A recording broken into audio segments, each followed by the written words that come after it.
अब कश्मीर में हमारे जवानों के ऊपर कोई पाकिस्तान प्रस्त आतंकवादी हमला करने का दुस्साहस नहीं कर सकता है,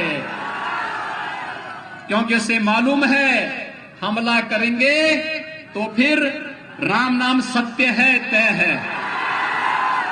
कांग्रेस के एक नेता का बयान आपने पढ़ा होगा अभी, वो पाकिस्तान की तारीफ कर रहे थे। क्या पाकिस्तान की तारीफ होनी चाहिए क्या? मैं पूछना चाहता हूं, क्या पाकिस्तान की तारीफ होनी चाहिए? पाकिस्तान आपका हितैषी है।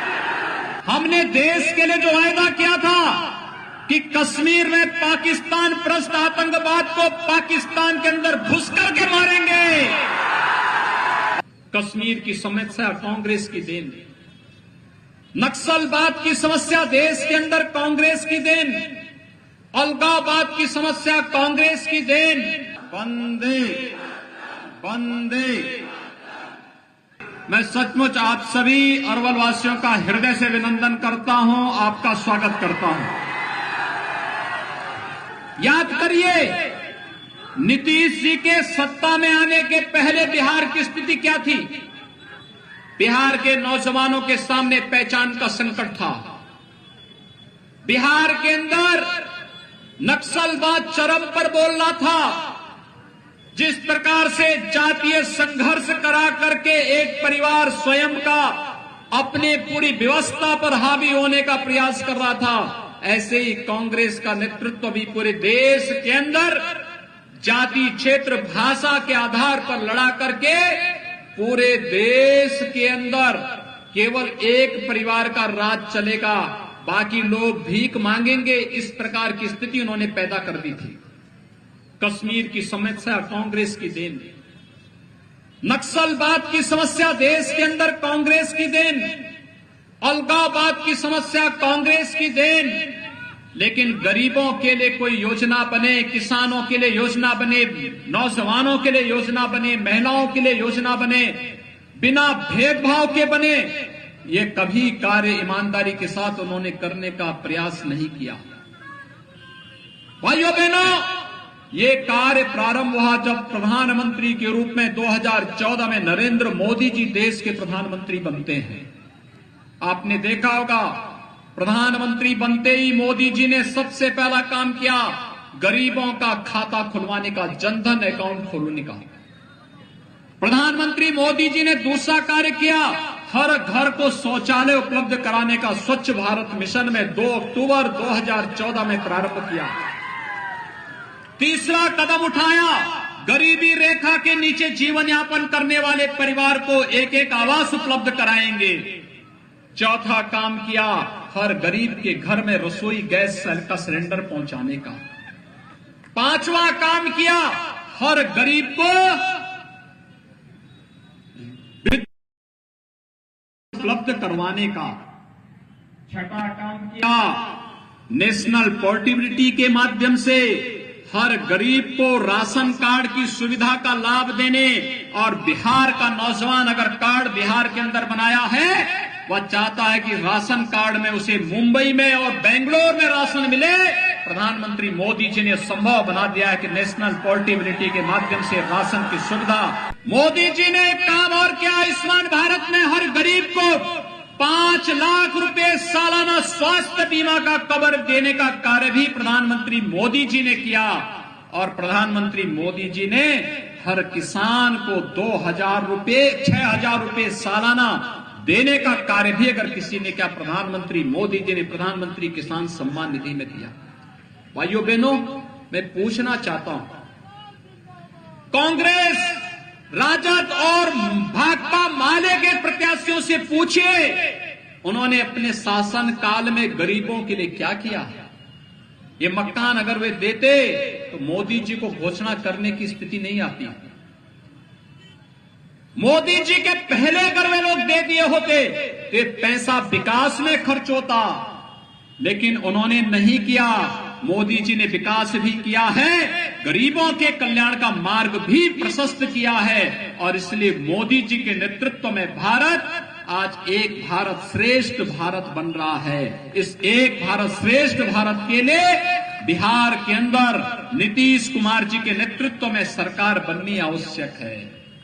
दूसरा, भाइयों बहनों, हम हमेशा कहते थे कि रामलला हम आएंगे, मंदिर वही बनाएंगे। बोलते थे ना, बोलते थे ना। राम मंदिर में बाधा कौन था? कांग्रेस, राजद, भाकपा माले, यही लोग तो राम मंदिर के निर्माण में बाधक थे। हमने तो जो कहा, मोदी जी ने 5 अगस्त को अयोध्या में आकर के भगवान राम के भव्य मंदिर निर्माण का भी मार्ग प्रशस्त कर दिया है। हमने देश के लिए जो वायदा किया था कि कश्मीर में पाकिस्तान प्रस्त आतंकवाद को पाकिस्तान के अंदर घुस करके मारेंगे और अयोध्या में राम मंदिर का निर्माण, हमने जो कहा वो कर दिया है। भाइयों बहनों, हमने विकास भी कराया है, आस्था का सम्मान भी किया है और बीमारी से देश की 135 करोड़ जनता को बचाने का भी काम किया है। लेकिन कांग्रेस में, आपने कांग्रेस के एक नेता का बयान पढ़ा होगा अभी,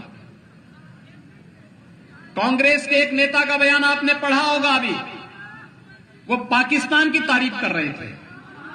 क्या पाकिस्तान की तारीफ होनी चाहिए क्या? मैं पूछना चाहता हूं, क्या पाकिस्तान की तारीफ होनी चाहिए? पाकिस्तान आपका हितैषी है।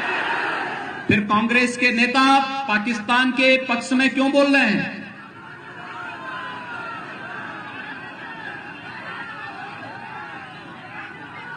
जब यहां पे इस बिहार के अंदर, जब बिहार के अंदर लालू जी के नेतृत्व में राजद की सरकार थी, कांग्रेस समर्थन कर रही थी, उस समय गरीबों को राशन तो नहीं मिलता था ना, लेकिन पशुओं का चारा भी गायब हो जाता था। यानी मनुष्य की बात तो दूर, जो लोग पशुओं तक को न छोड़ते हो, तो भाइयों बहनों, क्या वे वोट पाने के अधिकारी हैं क्या?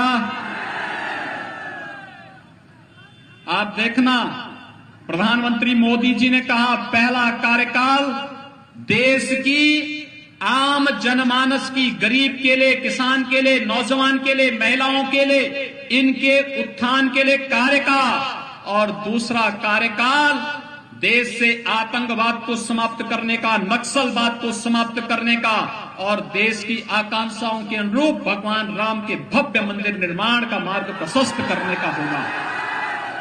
हो रहा है ना? कश्मीर में धारा 370 समाप्त हो गई ना। अब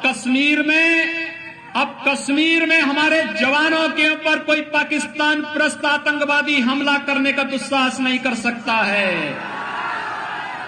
क्योंकि उसे मालूम है हमला करेंगे तो फिर राम नाम सत्य है, तय है।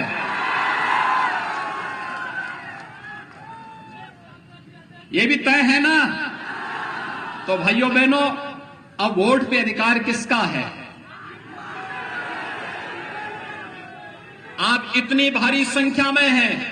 देखिए, मैं सच बताऊं, जब मैं आज सुबह लखनऊ से चला था, मुझे वहां पे एक सज्जन ने पूछा कि कितनी भीड़ होगी। मैंने कहा यार देखो, कोरोना कालखंड है, 2000-2500 की भीड़ रहेगी। यहां पे मैं देख रहा हूं 25-30 हजार की भीड़ आ गई है। अगर ये 25-30 हजार की भीड़ अपना मोबाइल फोन लेकर के पूरे बिहार के अंदर घनघनाना प्रारंभ कर देगी कि एनडीए के प्रत्याशी जहां भी हैं, नीतीश जी के नेतृत्व में, सुशील मोदी जी के नेतृत्व में, भारतीय जनता पार्टी, जदयू, हम और वीआईपी पार्टी से जुड़े हुए जितने भी प्रत्याशी हैं, जिन्हें एनडीए ने अधिकृत प्रत्याशी बनाया है, ये जहां से भी चुनाव लड़ रहे हैं, इन्हीं को वोट देना है। तो भाइयों बहनों, 3/4 से अधिक वोटों से भारतीय जनता पार्टी और जदयू से जुड़े हुए इस गठबंधन से जुड़े हुए प्रत्याशी 3/4 से अधिक संख्या में बिहार के अंदर चुनाव जीत करके जाएंगे और भारी संख्या में फिर से नीतीश कुमार जी के नेतृत्व में बिहार के अंदर सरकार बनेगी। क्या ये काम करेंगे? तैयार हैं? दीपक जी ने जो बात कही, क्या उसके लिए तैयार हैं? तो जरूर आप सबसे मेरी अपील है